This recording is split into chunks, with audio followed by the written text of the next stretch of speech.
This is something I've never asked anyone about this, and it's been like brewing in the back of my mind for about 18 months. I would never normally have watched this programme, but I think it was called Hunted. It was on Channel 4. It was a sort of reality TV show where a number of people who've been pre-selected wait for a signal that they get from Channel 4 to say, right, go. And hide. And they have to hide. Oh, they have to disappear off the face of the earth. Yeah, they're not allowed to leave the British Isles, but they have to avoid CCTV and all the other kind of things. Love this programme. And then Channel 4 have at their disposal a number of detectives essentially, and technocratic detectives who know how to try and find people. And they can, they give them a certain amount of cash, but if they use a credit card, that will track them. If they just walk down a high street, that will, facial recognition cameras and all the rest of it. There was a man on the very first episode. He lived, I think he lived on a farm, or at least sort of in full-on countryside in Kent, with his wife and kids. And as soon as he got the message, he went to a mate about like 5 miles up the road, borrowed his 15-year-old Vauxhall estate, drove up like the M2, M25, M1, M6 to the Lake District, found a friend who had a bit of property there and said, can I hang out in your barn for the next 2 weeks? And he did that all in the first 24 hours, and he was off their radar. Now, he himself is recording that, so we know that when we watch it, but they had no idea where he'd gone. They completely lost him. And he survived in the barn. He only had to last a month. That was the challenge. Obviously, it's not indefinite. And he stayed in the barn. He could shop locally using the cash he had, and he kept his needs local, and just to sort of little village shops. And then suddenly, with no explanation whatsoever, one morning he gets on a train and goes back to London. Like about halfway through, he had about a week to go or something. Yeah. He just got on the train, and he couldn't quite explain it himself. He bought a ticket, and they were waiting for him on platform 9 3/4 at King's Cross Station, And he was picked up. Yeah, of course he was picked up on the. I think he even used his car.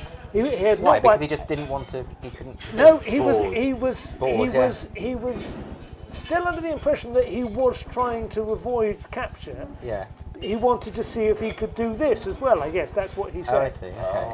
But the devil makes work clearly, I mean, I just thought it was like Crime and Punishment to the extent that I know it. It was almost like your conscience will not let you live. What part of human nature was that? I felt we were seeing something quite profound. He was about my age. He was pretty well balanced, intelligent, but had already detached himself from the system before this TV show. People want to get caught. Well, they want to get caught. I do confession. You asked me before I do confession. I do confession. People have me too. People have an instinctive desire to confess.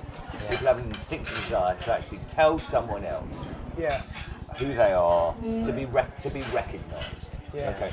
So what is, and this is about hide and seek, and Freud says something about this, or Freudian says something about this, is like, you play a game of hide and seek. It's basically a game of hide and seek, okay? The worst thing about hide and seek, okay, so you go and hide, is the most terrifying thing, is if no one's actually trying to look for you. Yeah. Okay, it's not being found that's the problem. It's no one caring whether you've been found. Wilde's most famous paradox, isn't it? Is that what it is? The worst thing about being talked about. It's not being talked about. Yeah. You're in the barn. You're in the barn for 3 weeks. No one's come and get you. No one's coming to get me. No one cares enough to come and get me. Yeah. Well, that's the worst thing about hide and seek, is if someone isn't even looking for you. Yeah. Or is it the hubris of wanting to see if you can be under their nose? Of course. Because that would be the excitement to me. I'd like to be sort of right in front of them and see if I could. That's Can why those things I would be a great coexist, serial killer, because I would want to leave clues. Comedian serial killer, what a fantastic. Because they always do in every book about serial killers. Yeah, they always do it. Sooner or later, they push their luck. They always do, but then they always have. Jack the Ripper sent those letters to the police. For the last time today, I promised you War and Peace. The final plot development, which is true, of course. General Kutuzov retreats from the Battle of Borodino and retreats beyond Moscow and says, have Moscow. And Russia and France go into Moscow and they can't. They've got nothing. They can't occupy it. They can't do anything with it. The winter comes, and but it takes them. You also see this when people have these incredible downfalls because of the mistakes they make. either celebrities or whoever, and you sometimes think they've almost brought this on themselves. They've almost wanted it. They've almost willed it. They want to be seen. Well, Bill Clinton, Milo Yiannopoulos, I'm going to come across very, very arrogant, stroke psychopathic. You don't have this. I absolutely, if that were me, I would have sat there for the 4 weeks and I would have got my £1 million or whatever. Was there a cash incentive? Do you know what? I can't be sure. Maybe not £1 million, I don't think. But I absolutely would have just enjoyed that time, and I would have enjoyed winning that. And I would have had no desire to go back to it. Do you have any sort of confessional type of aspect to you? Not at all. Not at all. What's the worst thing you've ever done? I'm not telling you. But like, can I ask you, does the Russian Orthodox, I know Konstantin's Jewish, but does the Russian Orthodox have confession as well? They do, they do. No, I just want to win. But Judaism I'm very doesn't, pragmatic. I don't know because I'm not religious. But then what do you do with it? So what do you do with it? I agree. I understand all of that, and by the way, I'm like uber competitive and all of that. I want to win. I wouldn't. There's no way I would leave the bar. No chance. I'd be exactly the same as you. And I know enough about the sort of mental psychologists like shut up about wanting to be found.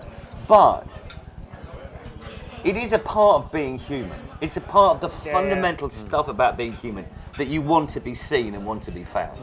I mean, like you can say, "Oh, I want to win," but I'm not trying to make this religious. It's not a religion. It's not a religious thing. But like, people want to be loved. They want to be seen. They want to be recognised. I would tell my wife. And stand-up comedians. I would tell my wife. Yes, you tell your wife. I would tell my dad. Yes. I would tell my mum. Yes. And they'd all be very happy for me. Very good. And that would be enough. Well, isn't there part of it That's that you'd be thinking, this isn't very good television?